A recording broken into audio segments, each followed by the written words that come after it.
You introduce yourself to the audience. Well, my name is Günter Klein. I've been working with the World Health Organization for many years. That's how I came here to Bonn when the United Nations tried to rehabilitate this evacuated city.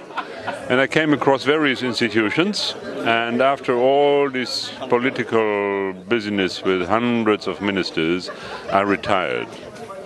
And then I found a way that in this area there's a development of student groups and academic institutions dealing with international cooperation, sustainable development and so on. And I have the pleasure to teach students in environment and health, water and engineering and so on and so on. And in my student groups here in Rheinbach, I have 2, 3, 4, 5, 6, 7 Africans from various countries.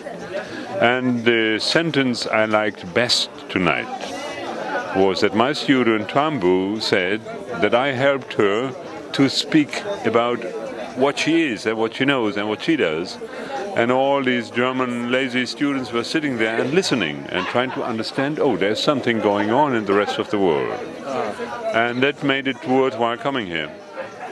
So it was a wonderful experience. And of course my, 10, 12 years, 13 years since I met Pauline the first time, we see our kids growing and we see that there's future.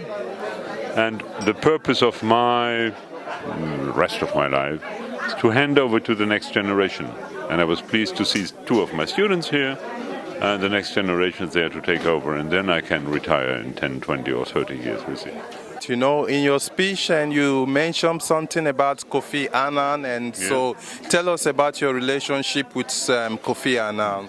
When we were setting up the United Nations campus here in Bonn, there were various opportunities to get the German government closer to the international affairs.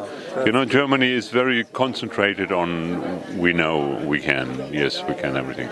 And then we had several gatherings with the German president, with the Minister of Foreign Affairs, with the heads of agencies here, together with Mr. Secretary General Kofi Annan, to open up this UN campus, to have the launch of a cooperation agreement and so on and so on.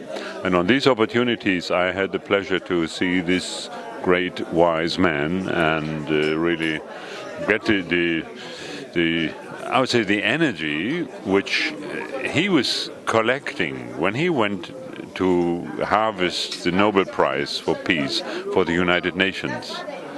We all felt, well, we have 130,000 still part of this on our badge now. So it was really rewarding to be working with this person, with this great man.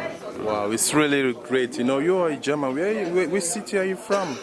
Well, as I said, I was born in Bremerhaven, close to the sea, and I started with studying marine biology to understand the sea and what the world is, and to develop respect. You have from my own point of view, I don't really know you much, but from the speech and from what I see, I really believe it, you know. And Africans living here in Germany, they have been having a lot of hard time living in Germany, Do you understand that? Oh yes, I understand that. In terms of job and getting a contract in a job, and you don't find an African as a chef, or in a company you don't see an African working in a high position, or you don't see an African having a contract job, first for track and stuff like that. And how you feel about that when you see things like that? I have been confronted with different situations in the international agencies. I have seen that on equal footing with the colleagues from Nigeria, from Chile, from China, from India, from whatever country. We were working for a common human purpose. And coming to a country that is well organized like Germany, you have to know how to take the appropriate steps and where to be in the right moment. Well, we are good bureaucrats, and we try to make sure that there's this link between scientific knowledge, technical competence, and legal implementation. What can we do to help this situation? My life was not easy. I was an exotic guy thinking about international things, going into international cooperation, and with a somewhat strange career, not following the normal German stepwise procedure. And I'm also confronted within the German system and within the German history with our, I wouldn't call it tradition, but some kind of habit to be exclusive. So we had bad elements in our history excluding major parts of the society, like the Nazi regime and so on and so on. We have a long tradition of excluding the others. And I've been brought up in a city, in the maritime city Bremerhaven, which at that time, shortly after the war, was the entry point for the American soldiers to come in and out. Through this harbor, everybody came in. All the American troops who were in the Black Forest went through the harbor in Bremerhaven. And my next neighbors were boys from America. So I was 4 years old, 4 years old, when I was confronted with quite different habits and different behavior, different language, and that characterized my way of feeling, and also feeling that there are certain habits within my country, in our legal system, the best legal system in the world, that are not human.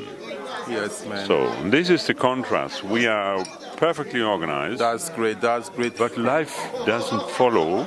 Life is not in full obedience to the German paragraph. Let me not take much of your time. I want to really thank you for what you're doing, and just keep integrating the people, and all the best. Try to Thanks. move my students, and I'm happy to see Yes, some of them here. it's a pleasure.